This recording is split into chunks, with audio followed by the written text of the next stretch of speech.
Me, you, C, W. Well, back to Fog Wrestling. NXT ratings equal low. But you know what? They actually went up this week, so that's why they've whipped out the yellow arrow across, because there's not much of an increase or not much of a decrease.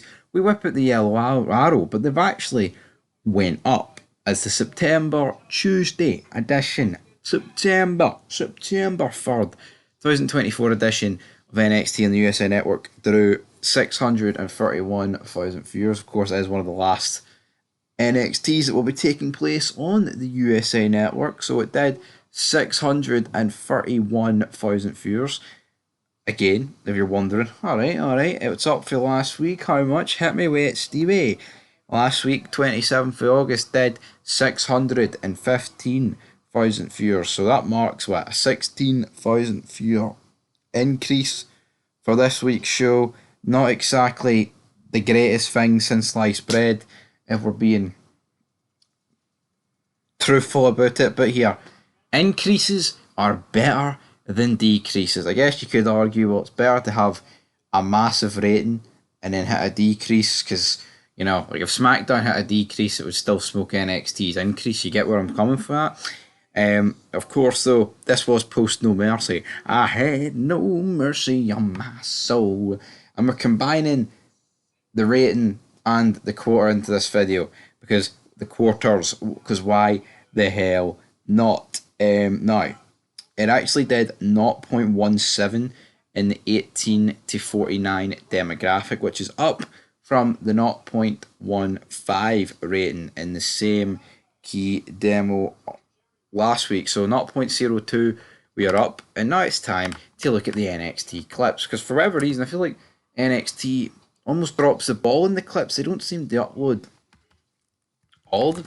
And now, to be fair, I mean, I guess when it comes to NXT, not everything is worthy of an upload, so to speak.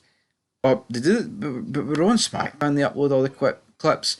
I've noticed AEW and NXT seem to be the only two shows that don't really do that, to be honest. But let's look at the NXT clips, shall we? So the lowest rated clip of the week was actually an NXT exclusive, which was Jada Parker saying she's not finished with Fatal Influence, and that did 46,000 viewers.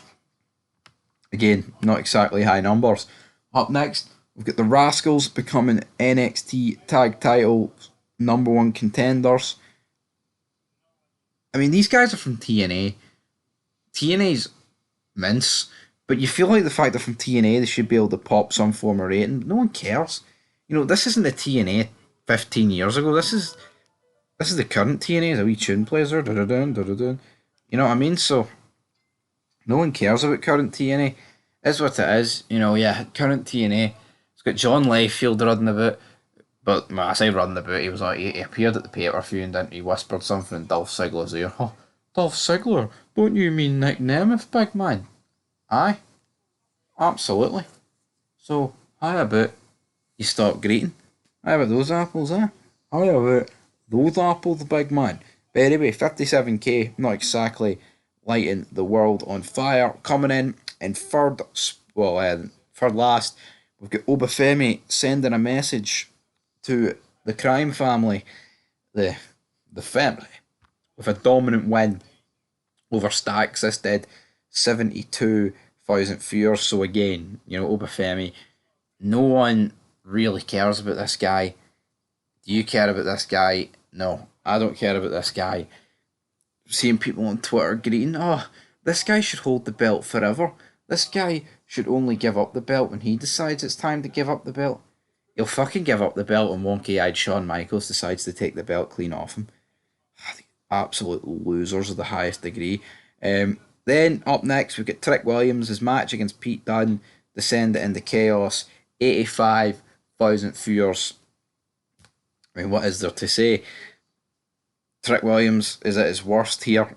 Pete Dunne should have been.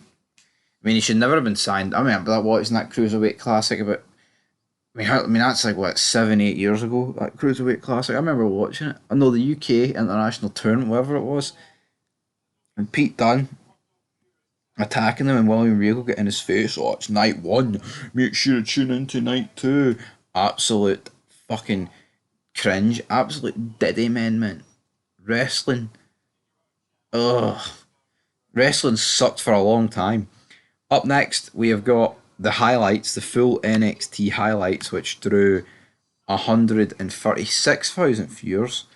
That's what you want. It's 11 minutes long, and if you don't have 2 hours to waste watching shitey developmental, then that's what you should watch. Coming in second place, we have got top 10 WWE NXT moments, which is quite similar to the recap. Like the recap, there's no real structure to it, just the order of the show. But the NXT top 10 moments, like you won't get the full moments. You know what I mean? It'll show you like, but then see first of all, like NXT, I don't think they should do top 10. We do top 5 moments when we're talking about old wrestling, and that's fucking good stuff. See this stuff, not much of it's good. I'll let you know. And then finishing guys in top spot was Giulia putting Roxanne Perez on notice after dropping Chelsea Green. That in fact did 218,000 viewers. I can't really sit here and say we're shocked about that, but it's just fucking pish, to say the least. Just diddy fuse. Who cares? This Giulia, man. Oh, this is awesome. Me, yo, CW, yo. Fuck wrestling. Yo. Fuck off. Biatch.